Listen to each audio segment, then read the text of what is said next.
Hello friends, welcome back to preschool teaching. इस video में हम देखेंगे कि र के कितने रूप होते हैं और उनका सही उच्चारण और सही लिखने का तरीका क्या है। तो जैसे आप देख रहे हैं, ये एक शब्द है क र म करम, ये है कर्म और ये है क्रम। सो ये तीन जो शब्द बनाए हैं, इन तीनों में सेम तीन वर्ण हैं, लेकिन जैसे ही र का जो स्थान है वो बदलता है, उसकी जो पोजीशन चेंज होती है, उसके साथ ही उसका उच्चारण भी बदल जाता है। तो चलिए हम पहले र को समझते हैं, उसके बाद र के रूप समझेंगे।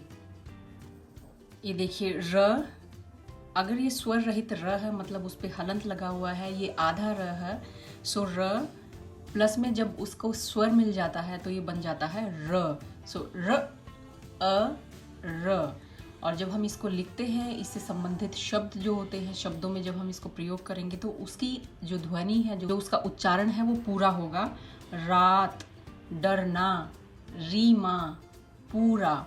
अब हम र के रूप देखेंगे। अब कर्म को ही हम उदाहरण लेके चलते हैं। क र म, इसमें तीनों जो वर्ण हैं वो पूरे वर्ण हैं, उनमें से कोई भी आधा नहीं है। तो इसका जो उच्चारण होगा, जो हम इसको बोलेंगे, तीनों पे पूरा स्ट्रेस मिलेगा। करम, किसी की भी साउंड छोटी या बड़ी नहीं है, तीनों की बराबर साउंड आएगी। करम।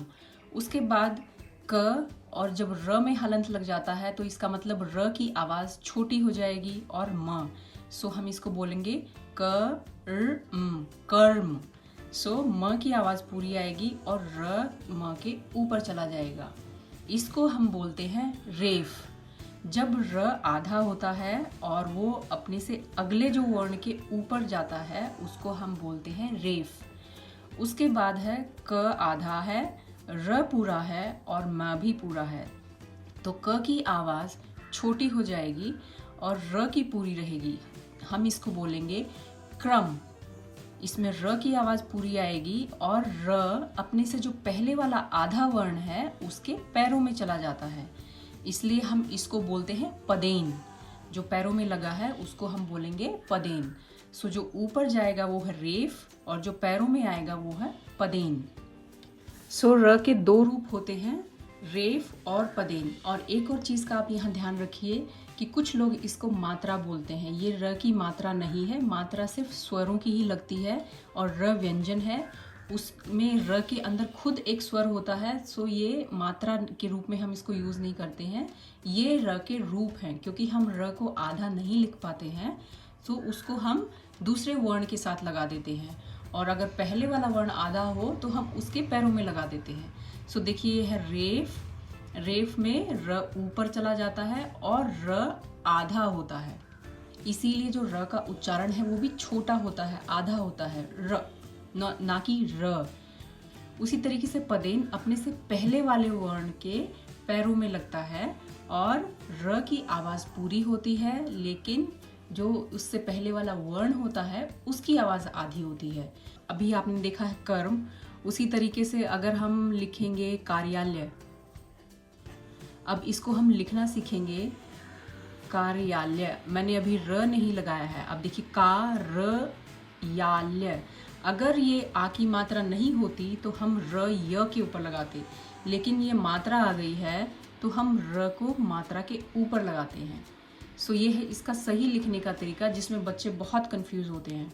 सो कार्यालय। उसके बाद है आशीर्वाद। आशीर्वाद में भी बच्चे बहुत कंफ्यूज होते हैं। वो क्या करते हैं कि ये जो मात्रा है ये यहाँ लगा देते हैं, वो ये नहीं ध्यान देते हैं कि आवाज़ कहाँ आ रही है। आशीर्वाद। सो व से पहले आ रहा है, ना कि श से पहले, तो र यहाँ लगेगा, आशीर्वाद। उसी तरीके से हम पदेन के लिए देखते हैं। पदेन के लिए जैसे कि हमने शब्द लिखा था क्रम। क आधा है, र पैरों में है और म इधर है। अब इसमें देखिए खड़ी पाई है, स्टैंडिंग लाइन है। अगर ये नहीं होगी तो हम कैसे लगाएंगे? उदाहरण के लिए जैसे है ट और क, हमें लिखना है ट्रक। सो जब ट आधा है और र को हमें लगाना है तो हम र को यहाँ लगाएंगे पैरों में, इस चिन्ह की तरह, ट्रक। सो जब हम पदेन की बात करेंगे तो हम इसके साथ इसका ये चिन्ह भी बता सकते हैं, ट्रक। जैसे ड है, ड के नीचे अगर हमें लगाना होगा तो उसमें भी हम ऐसे ही लगाएंगे। Drum, drama. और र को जब हम श के साथ जोड़ते हैं, जैसे कि श आधा है, उसके साथ में र है, तो वो क्या बन जाता है? श्र। ये हम संयुक्त वर्ण में पढ़ते हैं, संयुक्त व्यंजन जब हम पढ़ते हैं। और उसी तरीके से अगर त आधा है और र उसके साथ लगाते हैं तो ये बन जाता है त्र, या फिर जिसको हम ऐसे भी लिखते हैं त्र।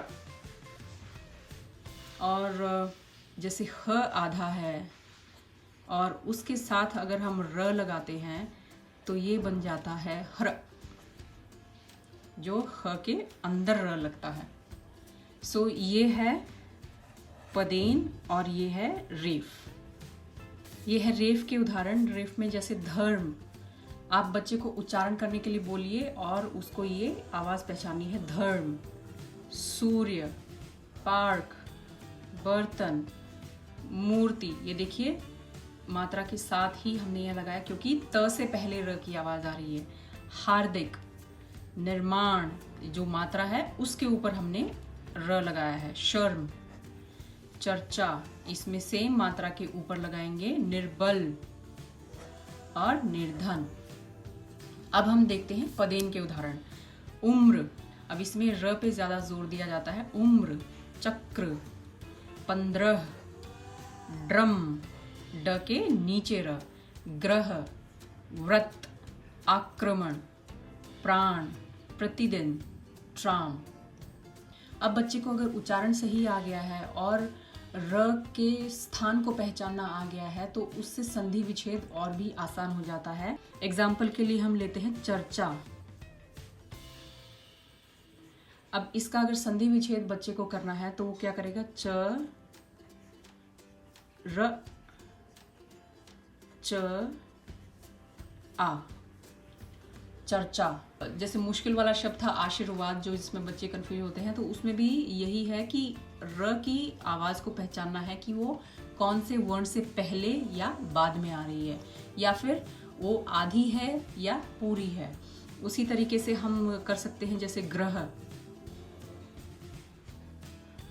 सो इसमें बच्चे को ग पे हलंत लगाना है, ग र ह।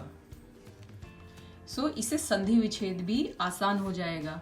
और अगर ऐसे शब्द दिया हुआ है और उसको एक साथ लिखना है सो वो भी आसान हो जाएगा। सो आई होप कि इस वीडियो से आपका जो र से संबंधित डाउट्स हैं वो क्लियर हो गए हैं, और इसको कैसे लिखना है, उसका सही उच्चारण कैसे करना है। और ये मात्रा नहीं है, ये र के रूप हैं। सो आई होप कि आपको र के रूप समझ में आ गए हों। I will see you in my next video. Till then, bye bye.